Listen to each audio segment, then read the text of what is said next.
Qatari officials have established communication with Hayat Tahrir al-Sham, the Islamist group that led the ouster of Syrian President Bashar al-Assad.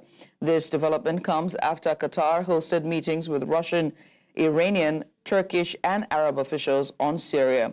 The Qatari Foreign Ministry has confirmed that they are in contact with various groups in Syria, aiming to maintain calm and preserve public institutions during the transition period.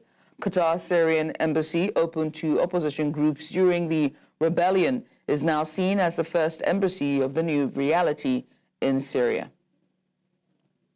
منفتحون على الاتصال مع الجميع. طبعا اولا بالنسبه للاتصالات المباشره نحن اتصالاتنا مفتوحه مع الاشقاء في سوريا بمختلف اطيافهم وكذلك يعني مع الاطراف الاقليميه والدوليه، ومنذ زمن طويل حقيقه اتصالاتنا مستمره مع الاشقاء في المعارضه. كما تعلمون ان السفاره هنا في سوريا هي سفاره تمثل المعارضه، وهذه الاتصالات ما زالت مستمره عبر هذه القنوات السياسية، ونحن منفتحون على الاتصال مع الجميع. Now to discuss this further, I'm joined by Godson Azu, who's a global affairs analyst. Godson, many thanks for doing this with us. Let me start by asking how you assess Turkey's role in shaping the future of Syria, especially in light of this president's recent statements about the Syrian people overthrowing Assad's regime. Much for having me this evening. It's my great pleasure. It's important that the president of Turkey begin to emphasize a very strong view with regards to the turn of events in Syria. We all know that Erdogan and Turkey supported the Syrian Democratic Front, who were taking control of the northern part of Syria during the conflict in Syria, and having known that whatever happens in the north of Syria is going to boil over into a major crisis in Turkey with regards to the Kurdish people that also inhabit the part of northern Syria, who were part of the forces fighting for the liberation of Syrian people from the out-seated President Assad. But it was a good idea that the Turkish government backed the organization in order to be on the safe side, what I may call the protectionist agenda, because all they wanted was to make sure that whoever controls the northern axis of Syria are able to curtail the Kurdish ethnic groups within the northern axis of Syria, in order not to infiltrate and be part of the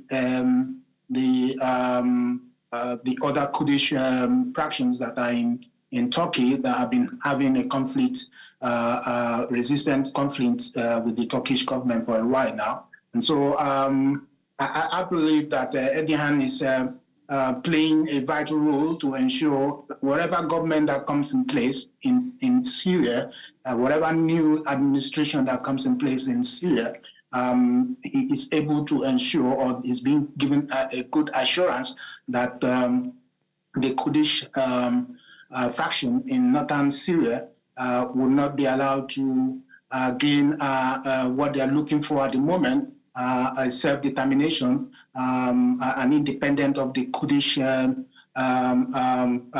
people from the northern axis of Syria, which, if it happens, is going to be a very big issue for Erdogan and the Turkish people, because that will enable the Kurdish people to have a very strong platform to engage the absolute formation of a country of the Kurdish people within that axis of the north of Syria and the north part of Turkey. And so Erdogan is he came into the crisis at an early stage to ensure that there is a very good diplomacy, there is a good understanding between the support that Turkish is giving to this group of people, right. and the outcome of it to be in the greatest interest of the Turkish people right. and the Turkish government. Let's quickly talk about, I mean, in the context of just this Syrian conflict and the rise of groups that we're seeing and the likes of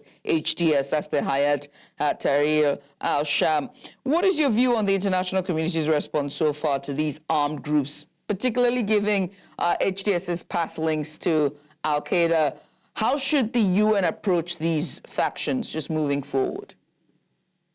I believe that the UN will always play its role. We understand that there is two forms of ideologies and the global politics. There's the liberal thinkers and there's the realist thinkers.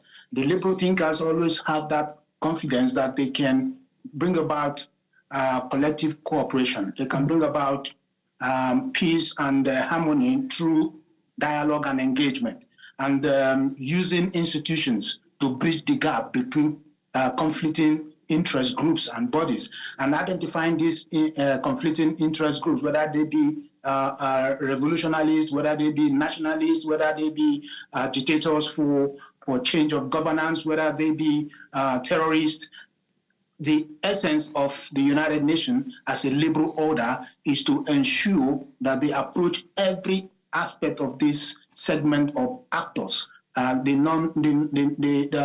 non-government actors, to give them some sense of belonging, give them some sense of assurance that whatever they tend to do or they plan to do, if it is not for the greater interest and the benefit of the people they are representing, then they need to rethink about what they're about to do. Right. It's different from what the realists are thinking. The realists believe that this state-centric position of governance at the global level is the answer to humanity. And that is the problem we're going to be facing when Donald Trump comes into power by January, because Donald Trump is one of the major realist thinkers of today, and his position about global governance, his position about institutional arrangement is not the kind of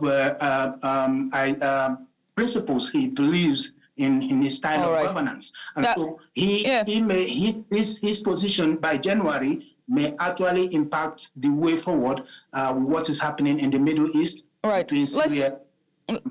Let's leave the U.S. for now and wait to see what happens. But I have to bring in Israel this time around. With his recent strikes on Syrian naval vessels, it's been framed as a response to strategic threats.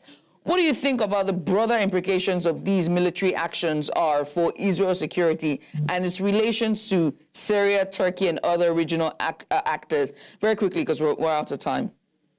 It's important to note that the role that Israel has played in the last couple of months or years with the strikes in Gaza, the strikes in Hezbollah in Lebanon, and the strikes against positional strategic positions of Iran in Syria has brought about the gap that enabled the fractional bodies in Syria to strike without much noticed actions or reactions globally. And so indirectly, Israel played a major role for the achievement of what was achieved in Syria last Sunday. And obviously, in order to ensure that Israel in its part are well protected, the protectionist principle comes in. Because if you look at the relationship between Syria and Israel in reference to the Golan Heights, there is need for Israel to be very conscious of what happens next with a situation where one is not very much assured of what kind of government comes in place in Syria.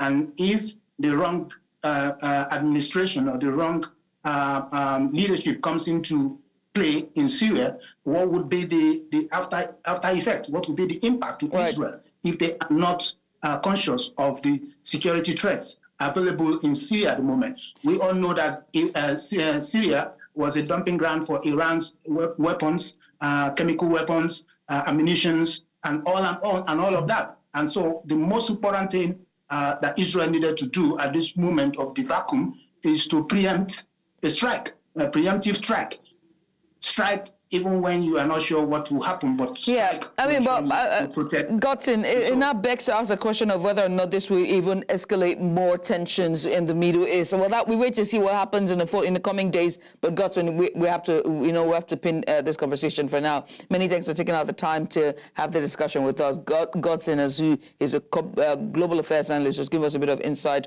on the Syria after ousting President al-Assad.